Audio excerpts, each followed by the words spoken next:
is Jericho, and this is Aaron, and this is Coffee with the Summerland Kids. It's Thursday, May 9th. We're over the hump. We got there. We're on the tail end of the work week, so to speak. We're doing our morning meeting, our OSHA-approved morning meeting. Exactly. He's got the suspenders. We're matching today. We didn't plan it, but I got the red ties, got the red suspenders. It's a go project. The weather today in Summerland is partly cloudy. It's currently 53, but it'll be a high of 69 today. So that's a good number for Summerland. 69 degrees, baby. Hey, that's how we do it in Summerland, right? Yeah. Just like, what is it, Burning Spear? Was it 96 degrees in the shade? Was that Burning Spear, or I can't remember? I don't know. Was that a concert that you went to? It was a song called, it went 96 degrees in the shade, and then real hot. So, but it's not quite there. In Santa Barbara's not hitting the 90s yet, but other parts of the country is blowing up on hot right now. Yeah, we were a little bit surprised. It got up to 82 yesterday here in Orville. Sunny, wow. Clear. The mornings are beautiful and cool. The evenings are warm and lots of good shade. Nice. This is a wonderful time of the year. I love spring. In fact, Jericho, surprise, surprise, surprise. I still have Easter cookies that my girl went shopping, and so we cleared out the freezer, and there's some Easter cookies in there. So nice. You thought it was going to be Thursday is donut day. That's awesome. I had to do a little switch up. You know me. Hell yeah. Why not, man? That's what's up. The morning, get the coffee on for sure. Yeah. I mean, I know sugary food is probably not the best for me, but it's a little couple bites of sugar and coffee seem to get my day started right. Yeah, exactly. That's what's up, man. You know, yeah. Just enjoying this coffee here. It's this week has gone by fairly quick, I guess, you know, but it was kind of like, I mean, I think we're on show 24. This might be, show 24. So we're getting there. 24 days of Coffee with the Summerland Kids. It's been awesome. Aaron and I both went to Summerland School Elementary, and we recently reconnected about, maybe it's 30 plus days ago. But shortly after we started our conversations, we just decided, since Aaron's has the technology, we just decided to go live. So here we are, just catching up online with our brothers. Well, we've been doing the podcast for 5 weeks. And I think we started talking, 3 to 5 weeks before we decided let's do a show. Yeah, it's amazing. Time flies, man. I mean, I got the beard coming in. When I started, I was still shaving, and then I decided, dude, I got to get with the program, man, and grow the shit out. I noticed it. Yeah, whatever's comfortable. I go by comfort, and that's why I grow it out. I got real sensitive skin, so when I shave every day, I start getting pimples. And then if I don't shave every day, it gets to a certain length and gets itchy. And I still have to trim this part. But that's pretty much the only part I trim. The girlfriend trims this part, tries to keep it straight. Shaving, shortening. Yeah. Yeah, she says it looks scraggly. Cool. Let me trim it up. So that's awesome. Hell yeah. You're right. I'm really stoked. She braided my hair last night, so I didn't wake up with tangles. Yeah, God. And it comes out kind of I'm considering different when I sleep with the braids in. I mean, it's not. I got some length on the top, but it's like it is another mission, to embark on. But at this point, I realized that what's that one guy that Rubens, that one producer dude that I shared with you, the guy who produced the Beastie Boys and a bunch of other bands. I can't remember his name. Was it Paul Rubens? I don't know. Anyways. I'm looking like a freak. Maybe. If I grow my hair out, I'll be looking like one of the guys from Rocky Horror Picture Show with my comb over area that I have going on back. So I'll have the long hair looking awesome, party in the front, and then what the hell is going on in the back? You know, that's what's yeah, the reality, aging reality. All right. What are you saying? You got a bit of a receding in the hairline? front, I'm good, but back here, you know, I got enough length in the front where I flip it back, you know, so it's like I'm definitely on the cusp of, and I did shave my head for a while. I just went down to like the number 2 or whatever they call it, the barber shop. But yeah, but the barber convinced me last time. You know, he's like, dude, just keep it, man. No, you're the only one who notices it, bro. Just leave it. Keep your hair, man. I'm like, okay, man. You know, he's really cool. The Pagosa Barber Shop. Shout out to Pagosa Barber Shop. Those guys are freaking awesome. Bringing out the OG old school. I love barber shops, man. Did you ever go to the barber shop in your day? I actually, when I lived in the Central Coast, not in San Luis proper, but over the hill, kind of inland a bit, Atascadero was the name of the town. My barber was named Felix. His logo was Felix the cat. And he was my barber. I used to go to Milo. And Milo was busy one day. He's like, you know what? Try Felix. He's my number one guy. And Felix cut my hair.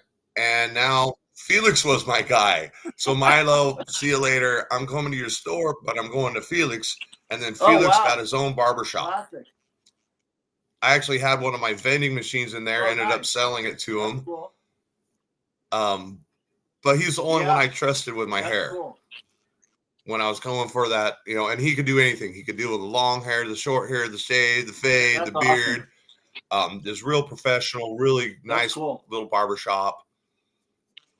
So yeah, a personal barber who knows your cowlicks and stuff can really make a difference for styling and you know all that. It's cool that it's come back into vogue. You know, like for a bit there, I kind of think that it was almost like an idol, like the barber scene. Yeah, kitty. Cats don't need the barber shop except for the long-haired ones. But they get their treatment. We got some of them pet combs. So the girlfriend gets them up because they jump up on our table where we hang out, and she's got them trained. They love it. They love it. They come in and they're like, oh, let's get the brush. Right? Let's get the brush. I've seen some cool cat pics on a post you made. I hope you don't mind. My friend, the anonymous memer, got a hold of some of your pics, and I guess a friend of yours posted a pic. And this guy I know, he hangs out sometimes. He just gets these cat pics and he loves putting words to them. Because during COVID, I became an official cat photographer because that was the only thing that was happening around the house was the cats, man. So. Is that orange cat your cat? My cat, yeah. I mean, it's so funny. He's like looking at you with this look like, I know what you're thinking. I know exactly what you're thinking is so cool. Because my cat knows, and we have this, I call it ESP. Yeah. You know, eccentric, possible, or eccentric, something possible. Yeah, exactly. The connection with the cats, man. I love those guys because I was catless for years in Los Angeles. When I moved down there in 2004, I brought my cat with me, and I had to I put him up in a hotel one time, like the cat hotel, when I went and did a music festival, and that was fine. But he was like special needs eventually in his older age, so he retired to the farm where mom was and hung out with mom for his remaining years of feline retirement, you know? So, nice. Yeah. That's nice. I don't know if you noticed, Jerico, but I changed my head covers, my ear covers. I got the black and white. I'm trying to keep them clean, you know, because these are really good JBLs, really, you know, expensive. The only thing wrong is the pad is kind of worn out. Other than that, they work perfect. I might have my girlfriend redo it, you know, because that's my little day thing I do. I got a friend of mine who's in construction, does barn clean outs. I told you last week or whatever, he lost his truck, his license. So he's been recruiting me to drive him here, drive him there. He throws his tools in my truck. He hooks up the trailer, does all the physical stuff I can't really do. But it gives me an opportunity to go to some of these barn clean outs that he's been doing. And we put together our sheds and shit business idea. You know, that's where we got that van truck was kind of, let's collaborate, let's work together. And we got a couple other bigger things and a bunch of little small things, you know, these clean outs. I don't know if you've seen this latest pick. Wow. Well, this is an older pick. This is my old pirate gun. It's a wall hanger. You can see it's cracked and stuff. It's never gonna shoot. Do you think that worked back in the day? Did it function, do you think? I took it to an antique person who said it was really neat. You know, it's not like a big dollar one. You know, it's not like pirate era. But you can see that it is you know, pretty cool and old. The octagonal barrel, but you can see I would never fire it. It'd probably blow up in my face. My dad left me a few like that, and I did the same thing you did. I took it to the gun shop and had the guy look at it, and he pretty much like, you know, took a bit because he had to send it out to his guy, and I finally got it back. And it's like the end of the story was essentially, these are cool for like a restaurant, or, you know, they're like memorabilia, wall hanging, collectible, but not something you go shooting with, essentially. You know? Exactly. So this it's from the Pirate Radio podcast days. So I got it a long time ago at a garage sale. Do you remember how much sale? And I was just like, was it like $30 or? I think I had gotten a really good deal on some trinkets. Okay, so she sold me a whole box of trinkets for $5, and there was gold and silver in the box. And I felt, you know, like I was getting a deal. I didn't have the money, but I did give her $100. It's about valued at maybe $150. So it wasn't really a come up on that. It was more of, I felt like she gave me such a good come up on the jewelry trinkets with the gold and silver in it that I couldn't pass that, you know. So what?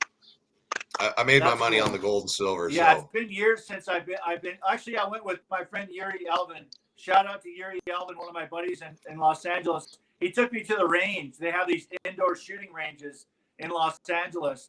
And I think he had, you know, maybe a 45 or something like that. But it was intense, man. I mean, even wearing the full professional earphones and you're in that room and firing off that 45, it's intense, man. I don't know how in the movies, you know, people are firing guns all the time, and it's like, oh, no big deal. But when you're really there with a gun, it's loud. It's really loud. Yeah, when we were kids, you know, a friend of mine had a bunch of guns, and we'd go up to the range and private property and shoot them off. But now I'm old, and the first time I shot a gun, my dad they gave me a big gun. For a little kid, I was big for my age. And bam! Oh, my shoulder. Oh wow! Oh wow! This is wow. But now I'm older. I can't even, you know, just my hands and my arthritis and my neck and stuff. Just that kind of shock. I know I'm not gonna like it. So I gave that up years ago. As far as you know, going to the shooting range and stuff. I've never really been into guns, but I have lived in the mountains, so I do know how to use them. Cool.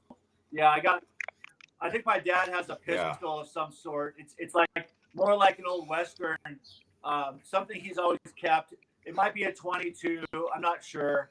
We did when we were kids shoot a 22 with shorts. They're a little short 22, and that's cool because it doesn't make as much noise. It's a lot quieter. Yeah, I think that's the majority of what we used when we were kids because the cost.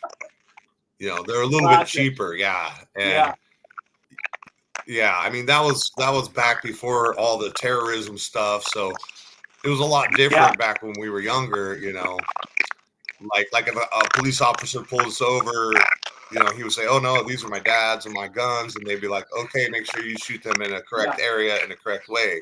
And now they're, you know, if they pull you over with a rifle on their back of your board on your truck, they don't like that no more. It used to be fine. Your microphone, I can hear you, but it's a little crackly.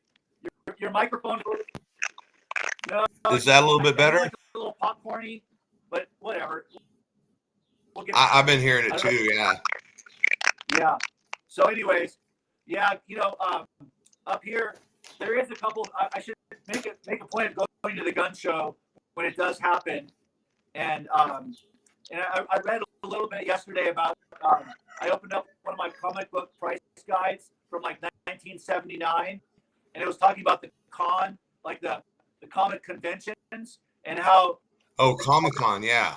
At the comic conventions, it's a whole scene. Like you'll meet people of like mind, like spirit at the conventions, especially the Comic-Con or even a gun show. I mean, it's just kind of a cool place to people watch, right? People watching, yeah. Yeah. I mean, because you go to these different places and you're gonna get different people. I'm getting that. It sounds like bubble. Let's try something. You want to try something? Yeah, go ahead. Well, let's take a station break and jump right back in the studio, both of us. I'll shut it down. We'll pop back in. Give us 5 minutes station break on the live. That's our second segment. We'll go off the air. Yeah, we're just off the air and then we'll come back on. So if you guys, give us a couple minutes so I can refresh everything. Okay, sounds good.